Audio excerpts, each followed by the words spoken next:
ओम शांति। अव्यक्त बाप दादा के विदेह अवस्था पर मधुर महावाक्य। अव्यक्त स्थिति की आदत अदालत में जाने से बचाएगी।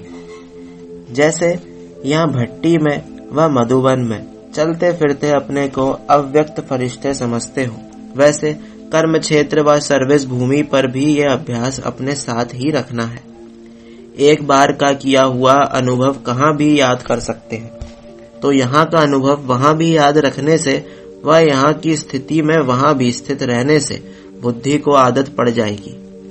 जैसे लौकिक जीवन में ना चाहते हुए भी आदत अपनी तरफ खींच लेती है, वैसे ही अव्यक्त स्थिति में स्थित होने की आदत बन जाने के बाद ये आदत स्वतः ही अपनी तरफ खींचेगी।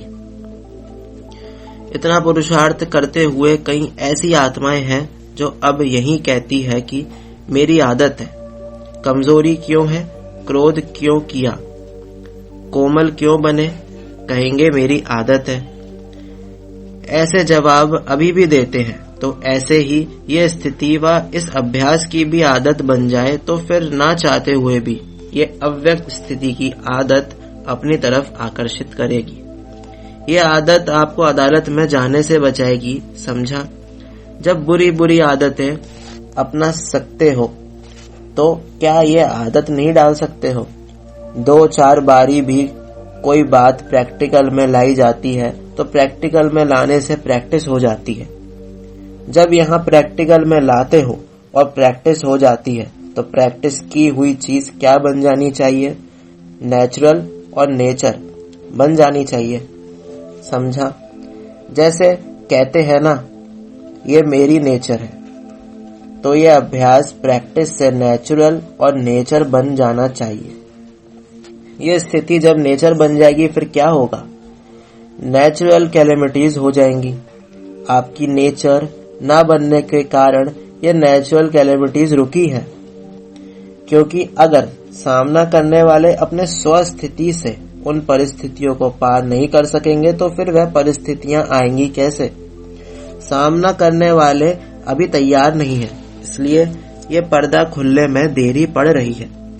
अभी तक इन पुरानी आदतों से, पुराने संस्कारों से, पुरानी बातों से, पुरानी दुनिया से, पुरानी देह के संबंधियों से वैराग्य नहीं हुआ है। कहाँ भी जाना होता है तो जिन चीजों को छोड़ना होता है उनसे पीठ करनी होती है, तो अभी तक पीठ करना नहीं आता है। एक तो पीठ नहीं करते हो, दूसरा जो साधन मिलता है उसकी पीठ नहीं करते हो। सीता और रावण का खिलौना देखा है ना, अगर पीठ कर दिया तो सहज ही उनके आकर्षण से बच जाएंगे। ऐसे समझते हैं कि अपने रूप से बंधन मुक्त होकर के सिर्फ निमित्त मान सर्विस के कारण इस शरीर में कर्तव्य अर्थ बैठे हुए हैं। ऐसी स्थिति अब जरूर होनी चाहिए। जो बंधन मुक्त की स्थिति सुनाई की शरीर में रहते हुए सिर्फ निमित्त ईश्वरीय कर्तव्य के लिए आधार लिया हुआ है, अधीनता नहीं, निमित्त आधार लिया है। जो निमित्त आधार शरीर को समझेंगे वह कभी भी अधीन नहीं बनेंगे। निमित्त आधार मूर्त ही सर्व आत्माओं के आधार मूर्त बन सकते हैं। जो भी संगम योग के विशेष गुणों की महिमा करते हो वह सर्व विशेष गुण हर समय अनुभव में आते हैं। आवाज से परे की स्थिति प्रिय लगती है, वह आवाज में रहने की स्थिति प्रिय लगती है। कौन सी स्थिति ज्यादा प्रिय लगती है? क्या दोनों ही स्थिति इकट्ठी रह सकती है? इसका अनुभव है। यह अनुभव करते समय कौन सा गुण प्रत्यक्ष रूप में दिखाई देता है? न्यारा और प्यारा। ये अवस्था ऐसी है जैसे बीज में सारा वृक्ष समाया हुआ होता है। वैसे ही इस अव्यक्त स्थिति में जो भी संगम युग के विशेष गुणों की महिमा करते हो वह सर्व विशेष गुण उस समय अनुभव में आते हैं, क्योंकि मास्टर बीज रूप भी है, नॉलेजफुल भी है। तो सिर्फ शांति नहीं, लेकिन शांति के साथ साथ ज्ञान, अतीन्द्रिय सुख, प्रेम, आनंद, शक्ति आदि आदि सर्व मुख्य गुणों का अनुभव होता है। न सिर्फ अपने को लेकिन अन्य आत्माएं भी ऐसी स्थिति में स्थित हुए आत्मा के चेहरे से उन गुणों का अनुभव करती है। जैसे साकार स्वरूप में क्या अनुभव किया, एक ही समय सर्वगुण अनुभव में आते हैं। क्यों? एक गुण में सर्वगुण समाये हुए होते हैं। जैसे अज्ञानता में एक विकार के साथ सर्व विकारों का गहरा संबंध होता है, वैसे एक गुण के साथ मुख्य गुणों का भी गहरा संबंध है। अगर कोई कहे कि मेरी स्थिति ज्ञान स्वरूप है, तो ज्ञान स्वरूप के साथ साथ अन्य गुण भी उसमें समाये हुए जरूर है, जिसको एक शब्द में कौन सी स्टेज कहेंगे? मास्टर सर्वशक्तिवान। ऐसी स्थिति में सर्वशक्तियों की धारणा होती है। तो ऐसी स्थिति बनाना ये है समानता, संपूर्णता की स्थिति। जितना समय साक्षी अवस्था की स्थिति रहती है, उतना ही बाप साथी भी याद रहता है। अपने को समर्थ आत्मा समझ इस शरीर को देख रही हो। साक्षी अवस्था की स्थिति में स्थित होने से शक्ति मिलती है। जैसे कोई कमजोर होता है तो उनको शक्ति भरने के लिए ग्लूकोज चढ़ाते हैं। तो जब अपने को शरीर से परे अशरीरी आत्मा समझते हैं, तो यह साक्षीपन की अवस्था शक्ति भरने का काम करती है। और जितना समय साक्षी अवस्था की स्थिति रहती है, उतना ही बाप साथी भी याद रहता है, अर्थात साथ रहता है। तो साथ भी है और साक्षी भी है। एक साक्षीपन की शक्ति, दूसरा बाप के साथी बनने की खुशी का खुराक।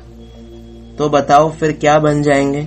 निरोगी, शक्ति रूप न्यारी और प्यारी। इस समय ऐसी न्यारी और प्यारी स्थिति में स्थित हो। यह स्थिति इतनी पावरफुल है जैसे डॉक्टर लोग बिजली की रेज देते हैं कीटाणु मारने के लिए। तो यह स्थिति भी ऐसी पावरफुल है जो एक सेकंड में अनेक विकर्मों रूपी कीटाणु भस्म हो जाते हैं। विकर्म भस्म हो गए तो फिर अपने को हल्का और शक्तिशाली अनुभव करेंगे। जब और जैसा डायरेक्शन मिले वैसे ही अपनी स्थिति को बना सकते हो। आवाज से परे रहना अच्छा लगता है, वह आवाज में रहना अच्छा लगता है। असली देश व असली स्वरूप में आवाज है। जब अपनी असली स्थिति में स्थित हो जाते हो तो आवाज से परे स्थिति अच्छी लगती है ना। ऐसी प्रैक्टिस हर एक कर रहे हो। जब चाहे जैसे चाहे वैसे ही स्वरूप में स्थित हो जाए। जैसे योद्धे जो युद्ध के मैदान में रहते हैं, उन्हों को जब भी और जैसा ऑर्डर मिलता है वैसे करते ही जाते हैं। ऐसे ही रूहानी वॉरियर्स को भी जब और जैसा डायरेक्शन मिले वैसे ही अपनी स्थिति को स्थित कर सकते हैं। क्योंकि मास्टर नॉलेजफुल भी हो, मास्टर सर्वशक्तिवान भी हो। तो दोनों ही होने कारण एक सेकंड से भी कम समय में जैसी स्थिति में स्थित होना चाहे उस स्थिति में टिक जाए। ऐसी रूहानी वॉरियर्स हो। अभी अभी कहाँ जाए, परम धाम निवासी बन जाओ। तो ऐसी प्रैक्टिस है जो कहते ही इस देह और देह के देश को भूल अशरीरी परम धाम निवासी बन जाओ। अभी अभी परम धाम निवासी से अव्यक्त स्थिति में स्थित हो जाओ। अभी अभी सेवा के प्रति आवाज में आए, सेवा करते हुए भी अपने स्वरूप की स्मृति में रहे। ऐसे अभ्यासी बने हो। ऐसा अभ्यास हुआ है। वाह, जब परम धाम निवासी बनने चाहे तो परम धाम निवासी के बजाय बार बार आवाज में आ जाए। ऐसा अभ्यास तो नहीं करते हो।